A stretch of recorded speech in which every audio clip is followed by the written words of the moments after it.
मंचावर उपस्थित सर्व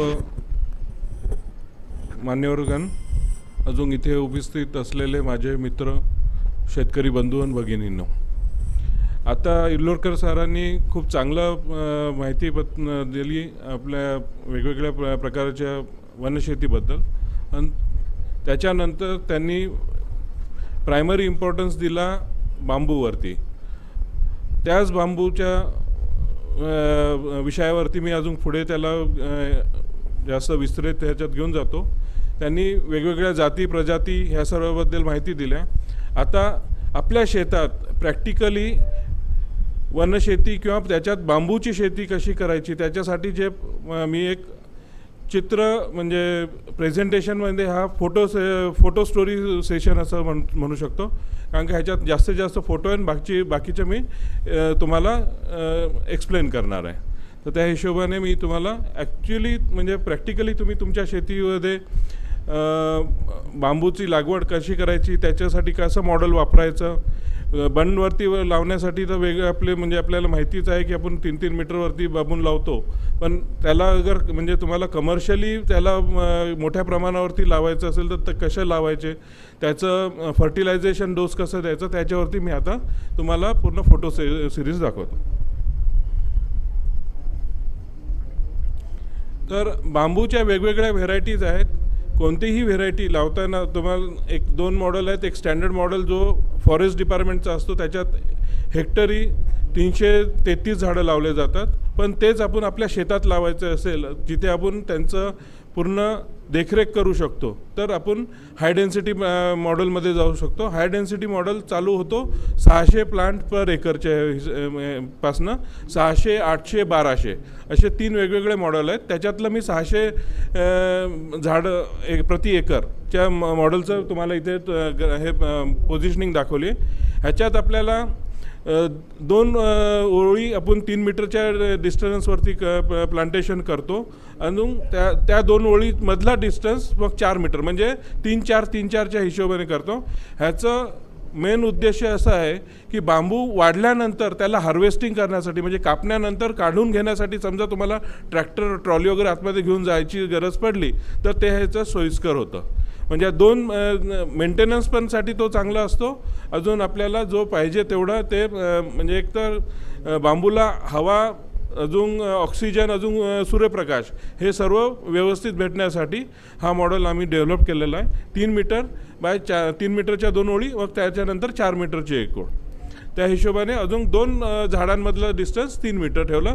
तर हा जो मॉडेल आहे 600 झाडं प्रति एकरच्या ह्यासाठी आम्ही वापरतो. आता ह्याच्यासाठी आपल्याला 2 प्रकार आहेत.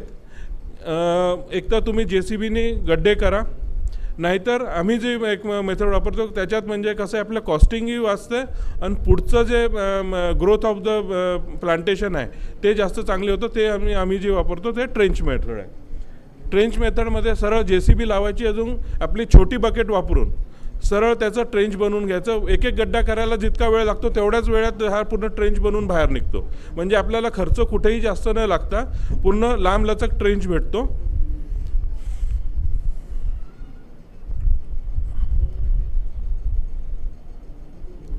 हा झाला जवळजवळ 2 फूट डीप ट्रेंच. मग ट्रेनच्या बाजूला एकदा परत जी माती काढली त्याला थोडंसं पाणी वगैरे देऊन, कारण का ही जी आम्ही जी साईट दाखवली आहे ती टोटल मुरमाड साईट आहे. तुम्हाला फोटोवरनंच लक्षात येतं. तर पूर्ण दगड अजून मुरमाड साईट आहे, म्हणून थोडंसं पाणी वगैरे देऊन त्याला आम्ही हे करतो. अजून मागे तुम्ही बघत असाल तिथे शेणखताचा ढिगा आहे. शेणखत हे ठेवायचे. शेणखत अजून माती ही मिक्स करून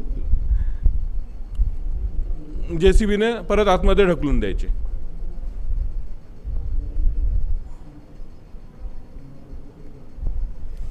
हे झालं, शेणखत टाकलं, त्याच्यानंतर JCBने परत तुम्ही ट्रेंच पूर्ण भरून घेतला. आता ही जी जमीन एकदम नरम झालेली आहे त्याच्यावरती फक्त आपल्याला मग सिंपल आपल्या सळाखीने आपण गड्डा करून रोपं आतमध्ये टाकू शकतो. ह्याच्यात कसं आहे, वेळ कमी लागतो, मेहनत कमी लागते, अजून रिझल्ट चांगला भेटतो.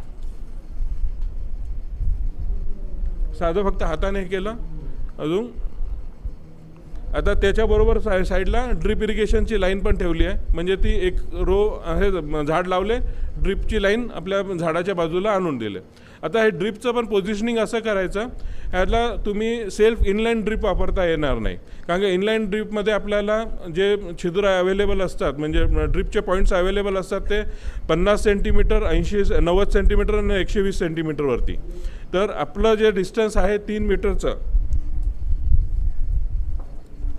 आपलं जे डिस्टन्स आहे 3 मीटरचं, त्याच्यासाठी आपल्याला इनलाईन न घेता आपल्याला जे वरतून लावलेले जे ड्रिप पॉईंट्स असतात ते आम्ही घ्यायचं. अजून बांबूच्या झाडाला प्रत्येक पर प्लांट दिवसाला 20 लिटर पाणी हे गरजेचं आहे. तर त्या हिशोबाने तुम्ही 2 पॉईंट झाडाच्या म्हणजे दोन्ही बाजूने एक पॉईंट घेऊन 4 लिटर 4 किंवा 8 लिटर आउटपुटचं आपल्या इथल्या विहिरीच्या किंवा बोरवेलच्या कपॅसिटीप्रमाणे तुम्ही त्याचं डिस्चार्ज घेऊ शकता. 8 लिटरचं घेतलं तर तुम्ही 2 तास आपलं ड्रिप चालवलं की 16 लिटर भेटतो, तर ते जवळजवळ सफिशियंट असतं एका झाडाला. आता त्याच्यानंतर आम्ही रोपाला खतपाणी कसं करायचं, तर आता आपण जेव्हा लावताना आपण शेणखत तर टाकलेलं आहे, त्याच्यानंतर लावताना त्याच्यावरती 50 ग्राम प्रत्येक झाडाला 50 ग्राम DAP द्यायचं. त्याच्यानंतर मग हे पूर्ण शेड्यूल दिलं आहे, 12 महिन्याचा शेड्यूल आहे हा.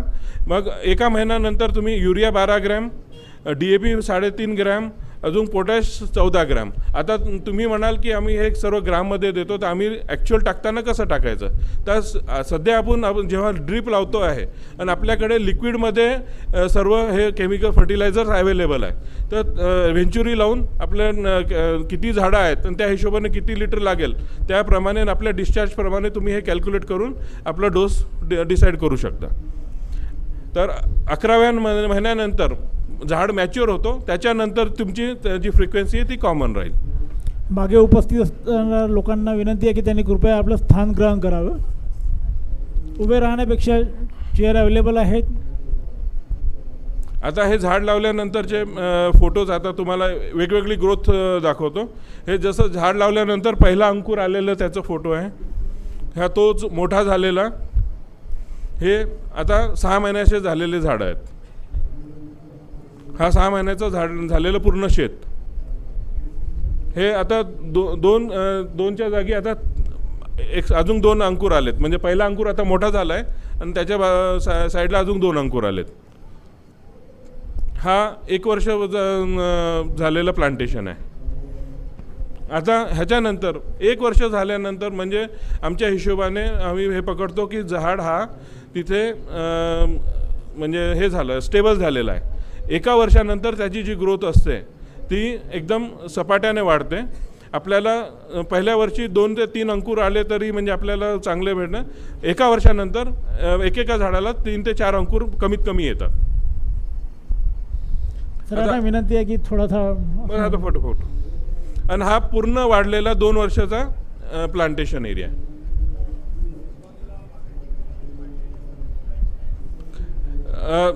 2 वर्षापर्यंत काही त्याला ट्रिमिंग करायचं नाही. 2 वर्षाचं मॅच्युअर झाल्यानंतरचे झाडानंतर जे तुम्हाला फांद्या निघतात त्या काढाव्या. अजून ते पण डिपेंड करतं कोणत्या व्हेरायटीचं आहे.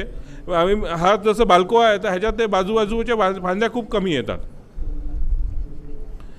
आता काही जे म्हणजे काळजीचे जे गोष्ट आहेत, जसं ह्याला एक किडा लागलेला आहे, त्याचं एक हे दाखलं, तर ह्या गोष्टी थोडंसं लक्ष द्यायचं. अंकुरीला कधी कधी किडा लागतो. झाड मोठ्या झाल्यानंतर त्याला कीटनाशकाचं म्हणजे किटाचा अटॅक होत नाही, पण अंकुराला कधी कधी होतो. ह्याला हे दुसरं, बांबूच्या तिथे कधीही साचलेलं पाणी नको. अजून आता हे जे ठीक आणि हार्वेस्टिंगचं जे थोडंसं आहे, हे जे कट करताना तुम्ही आपल्या ह्याच्याने कुऱ्हाडीने बांबू कापला तर तुमचं पूर्ण झाड कोलॅप्स होईल. त्याची काळजी घ्यायला पाहिजे. तुम्हाला हार्वेस्टिंग करायचं आहे तर पॉवर टूल्स वापरा. त्याच्याने तुम्हाला एक तर सोपंही जातं, अजून तुम्हाला झाडाला इजा होत नाही.